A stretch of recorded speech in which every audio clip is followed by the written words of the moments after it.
Welcome back to lunch. Sponsored today by Power Inbox. Thanks for your attention. We appreciate it. Our sponsors appreciate it. I asked our speaker, who has spoken before, and he reminded me of how to pronounce his last name because I've asked him before. Because I didn't retain it. Anyhow, he said, you pronounce my name Jeff. So you don't even have to try the last name. However, it is actually pronounced Kupiecki. So there you go. Irish. He's Irish. He's the CEO of Power Inbox. They've been a great supporter of our events, and we, of course, appreciate that very much. And Jeff, come on up. All right. Thanks, Ken. Appreciate it. All right, folks, I got good news and bad news. Good news is you're all having lunch and enjoying yourself, and the bad news is I'm what's standing in between finishing that nice lunch and hitting the greens. I did hear at least, though, that they don't make tea times earlier, so at least you can bear with me for a couple of minutes, and we'll talk a little about some good news and bad news in our industry and how I think at least a perspective on email might help some things. The other thing is if you see me being a little nervous and everything, I just want to make you comfortable that the way I deal when I'm on stage and I'm nervous is I kind of put myself in a mindset of just be calm, wear your light blue socks, and that will make you all calm and easy. So everybody has, hopefully on your chairs or on your table, some of our takeaways. Please take them with you. Even if you don't wear them on the links, they will be nice and cool and help you with your confidence as well. All right, let's get started with some of the bad news first. So I think all of you who have been in the digital media space know that we are inundated now with options. If you think about yourself and your own behavior, how many different places do you go to get your news and information? It turns out there are so many now, you don't even differentiate. We have too many choices of where we get our information. So what's the one way that people differentiate where they get their information from? If you had to boil it down to one word, that would be the differentiator between you and your competitor, which many times is the exact same content. I'd like to posit that it's basically the word trust, right? If you think about trust, meaning the brand that you represent, the promise that you give to your end users when you're going to give them a piece of content is unique to you and what you stand for. This idea of investing in that trust, investing in that brand, is not unique to digital publishing. It actually exists in almost every product that's sold. And people really, really take their kind of brand promise so specifically about this is what I have to care about. Our challenge in our industry is that it's very, very hard to actually build that audience with trust. In fact, there's so many things that are working against that because people continue to lose trust in our medium. And kind of more with bad news, if I just take a quick show of hands, how many people have seen less traffic this year from Facebook than last year? Should be everybody's not eating right now. Everything we see is that Facebook is actually declining in terms of a source of traffic for digital media publishers. In fact, many social channels are starting to decline. What's one of the reasons? Well, we're going to talk about it in a second. Facebook itself is having a trust challenge. People don't trust the news that they read there anymore. The fake news, as the politicians like to talk about it. But there's also been changes in the algorithms. Those walled gardens, the social media walled garden or even search, is now preventing traffic from coming back to where it should go, which is the trusted relationship that you want to have with your end users. So this is kind of the bad news. We're going to talk about hopefully some things that might be better. But let's first play a game of I think what all media companies love to do, which is we built up Facebook, now let's trash them down. Everybody can kind of reflect on the fact that trust in Facebook has completely started to decline. And Steve mentioned this stat earlier, and I'll just kind of now bring it back up, that not only do people not trust the information they're getting from Facebook, they're not spending the time that they used to. There's now a decline, not just in the growth, but absolute numbers of how many people are actually logging in every day and how many people are actually getting their information from the walled gardens like Facebook. In fact, for them, it's even worse. And again, if you want to think about how difficult our kind of situation is, they've got much bigger problems. Facebook's challenge now is that they don't have that trusted relationship. After Cambridge Analytica and the other things that have happened, they've said publicly, we're going to go back to now private messaging. We're going to go back to kind of create more intimate where we can build up that trust. The challenge for people that rely on them for distribution is that we are not able to then leverage that trust into your brand, into your relationship with your end users. And in fact, I'd probably posit that the other challenge that we're facing, the other bad news, if you will, in our industry, is that even people are losing trust in the general media. It's kind of spilled over outside of social media to say, look, I'm not even if I trust any media that I'm consuming, how do I know if it's real or not? So I'm about to go to my next slide, but I had to just pause because I want to give a shout out to one of our publisher sales folks who are in the room, Dmitry Shulman. For those who haven't met him, this is not him, but it sure looks like his doppelganger because like everything about him kind of looks familiar. So this is my subtle way of reminding you to please see Dmitry after our presentation. So let's talk about kind of what's the upside. What would be the type of thing you could use to actually offset this challenge of trust? And it turns out what is old is new again. Email, the plain, boring thing that somebody out in the back room is doing, and most of the people I talk to and publishers, they say, yeah, just don't break yesterday's email. That's their thinking about this channel. It works well, we don't really kind of touch it. But if you think about it, this is really a unique platform to not just build, but enhance trust with your subscribers. And a couple of stats about it. First of all, I don't know if you knew this, but most consumers will be less likely to change an email address, actually 3 times less likely than a physical address. Right? Think about the last 10 years, how many places you've lived, how many times have you changed an email address? In fact, email is one of the known relationships you can have with your audience that they take with them everywhere they go. And so it doesn't get broken if they change a phone. It doesn't get broken if they change computers. Everything with you kind of stays in that relationship. We heard earlier today from Tony about how important it is to kind of leverage that first-party data. We'll talk about that. What are the stats about email? People talk about it now, again, a hot new channel. But it turns out that it really is booming. Like everywhere that people are looking to control audience, you find that email is a great way to do that. A lot of people say, well, you know, I see it's kind of dying out. And we did some research on this and says, well, it's not necessarily just seen as an old person's kind of tool. We're finding the younger generations like it as well. In fact, those probably like us who kind of started to see their kids get older, you know, they never use email to talk to their friends, but go to college, open a bank account, get a credit card, start tracking their miles, suddenly they've got email. And you see it because Gmail sends you all these alerts when they forget their password, right, on their account. But we find that now people are turning more and more, this is a trusted channel for brands. It's a trusted channel for media companies as well. And if anything, we find the stats are that every single publisher is sending more volume of email this year than they were in previous years. So why is it from the point of view of an end user? It is a trusted channel. Let's talk about a couple things. First of all, it's my email address. Again, this is my identity on the web. Many times I use that as my username in almost every website I go to. So for me, it's my actual identity. It's not a cookie. It's not something I share with a spouse that we might use the same computer. It's something that I take personally, which means on every device that I log into, it knows it's me. And there's a benefit to me as a consumer because then you can identify my tastes and preferences and everything that goes with me because I've given you that permission. In fact, people like the fact that they opt in. I'm raising my hand saying, I don't mind this content. I'm happy to receive it. And in the end, users do control how they consume that content. Yes, there's always this kind of fear about unsubscribes and things like that, but the data suggests that most end users like the fact they can come back to that content at any point in time, they can leave it in their inbox, they don't have to interact with it right away, but it's there for them, and they trust it. And we actually have some stats to kind of point this out. We did a survey this past year with Mantis Research. We wanted to ask the question of like, how do people really think about email? Is it a good channel to invest in? So the first thing we said was, okay, why would you ever open up an email? You know, why would you actually want to consume this content? And it turns out the number one reason that people open up email is because they trust the sender.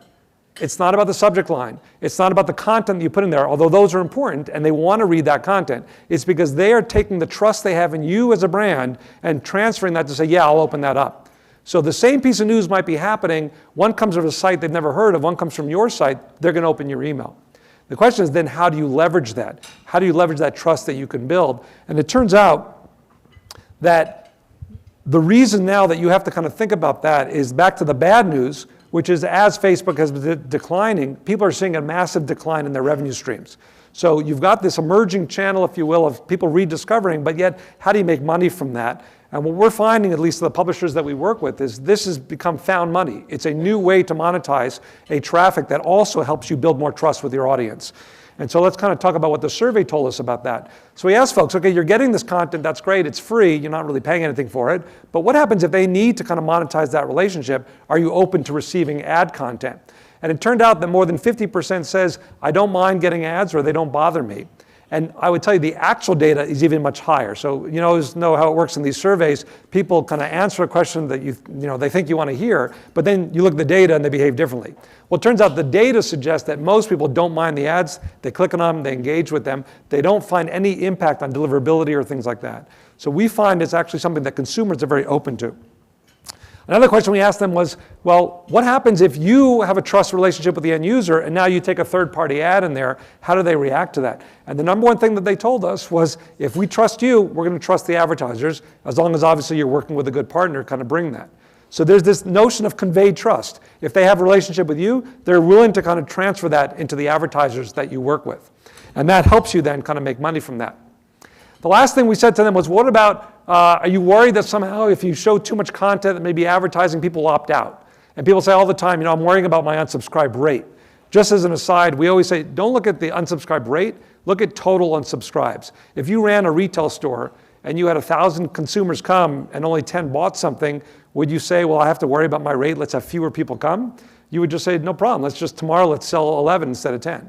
It's about the total number of people engaging, not the rate of them in our point of view. And the reason for that is that most people actually don't unsubscribe. It's not really an indicator of their comfort with the data or not, or with the content. They're very happy to engage with it, and if they don't, they just move on and they delete the email. And then finally, if you can make the content relevant, if you can find that this is a match for what I'm interested in, then that will drive their behavior in terms of clicks. One of the unique things about the technology that we're going to talk about is that it is personalized to every user at the time of open. So most people think of email as a static environment. I got to think about the content, I push it out and then maybe a couple hours later somebody's going to interact with it. If you make it real time, you make it dynamic, you make it personalized, you can actually change that perception from the end user to make it something that now is very relevant. And relevancy will drive engagement, not just for ad content, but obviously for your content as well. So how do we put it together and think about kind of how email might be this way to have that good news amidst all the bad news? Well, let's talk about, again, a couple of tips here. And again, this is not yet the commercial. I will give you the commercial about us, but let's just say if you had nothing else, you're about to hit the greens, what can you remember to tell back to your team doing email? A couple things. Since it's about trust, you have to really respect the end user and think about what it is that they're conveying to you that you want to maintain that trust. So, are you wary about being spammy? Are you following best practices? You're putting stuff in your footer. You're actually listening to them if they say they don't want to receive this. If you see them not opening after a while, then maybe reduce the number of times that you send to them. Taking privacy very seriously. They want to know if they're giving you permission to email them that is not now being transferred to a bunch of folks they don't have a relationship with. What email does do, though, is it gives you great ways to target. Right? I now know about myself because I'm giving you that permission. I don't mind now finding information if it is truly relevant to what I do. So by giving you that permission, I can now get more information from your either products and services or the partners that you work with, as long as, again, that user continues to have the ability to opt out. And that's an important part of maintaining that trust. We talked about relevancy. Again, that's not just about ads, it's about any kind of content. I think the old way of doing things is everyone gets the same email, right? A batch and blast kind of approach. Think of a newsletter instead of 20 articles.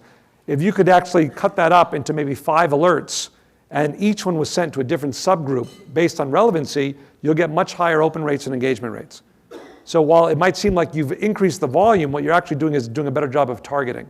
And I'll give you some stats on this. The average publisher will have about 10% of their audience in a known relationship. Let's like an email. And again, Tony talked about this earlier. And of those, they probably only email about once, maybe twice a day, right? There's the traditional thing, no, we don't want to kind of overwhelm them with content. In our business, our best publishers have over 50% of their website traffic on an email list. That means 50% of their users, they have a known relationship. Back to the store example, if there was 1,000 people that came to the store, 500 are now people you can go back and market to.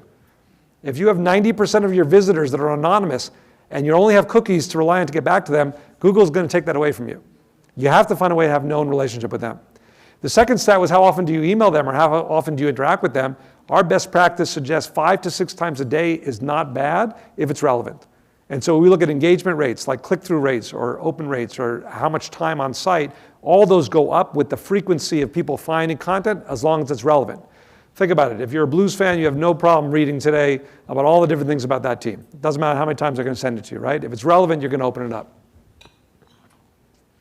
So Here's the paid part. We're a company that monetizes email, among other things, and I'm going to talk about two very, very specific things in the email space. Just also, we also do other forms of monetization, push in terms of browser-based notifications, websites. We've got an Apple News pilot, so we just talked about that, and other distribution channels. So we'd love to chat with you guys about that. But let's just talk about ad server for a second. How many people have Google Ad Manager somewhere in their web, if you will, kind of stack? Google Ad Manager? The old DFP, right? Almost everybody has something like that. We've got a way that you can actually take all that demand, all those campaigns, and seamlessly make that work now in email. Basically exposing the email supply into the demand that you already have. We call that ad server for email. We've got over 100 clients using that, and it's a great product because there's no separate team you have to learn a new system, traffic differently, different campaigns. It's all done seamlessly with the targeting that you already have in the ad server. But some of our clients don't have that ability to leverage, if you will, kind of their own direct demand. They say, can you bring us demand? And it turns out we can do 100% fill of any supply that you have on email. That's a guarantee that we give to our publishers because we have the ability to find lots of different people that want to access those inboxes. I like to joke when we talk to advertisers that the two most used applications on the internet are not Facebook and Instagram, but they're actually Gmail and Apple Mail. And how do you access those? You can't go to them directly to advertise. You have to work with a publisher, kind of, if you will, network like us that gets directly inside the email, which is where those advertisers want to be.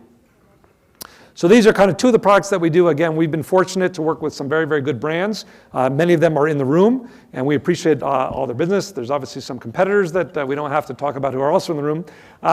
But a little bit about us, we're a pretty small company.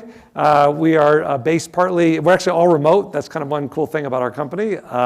About 50 folks, and we really would like to kind of continue the conversation, obviously not necessarily only over lunch, but on the greens or any other time. I want to introduce our two colleagues here. Dan Kim, who's joined us, he runs the demand side of our business, and Dimitri, who runs our publisher supply side. So hopefully you have a chance to talk to them.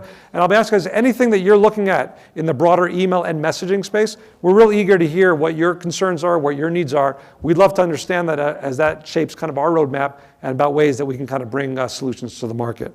So just again, as a summary, my name's Jeff. You don't have to worry about Kupiecki. We have the socks, so don't forget to take those and then think of us. And if you ever have something that comes up around email, please just give us a call, and we'd love to chat with you about it. Thank you guys very much. Wow, Jeff, as always, very well done. Thank you for the insight and the time. Raise your hand again. Did you recognize your team? You did, yes? If you're power inbox, raise your hand just so we know you're there, right in the middle. Okay, great. So if you have questions, get with these guys over the course of the next couple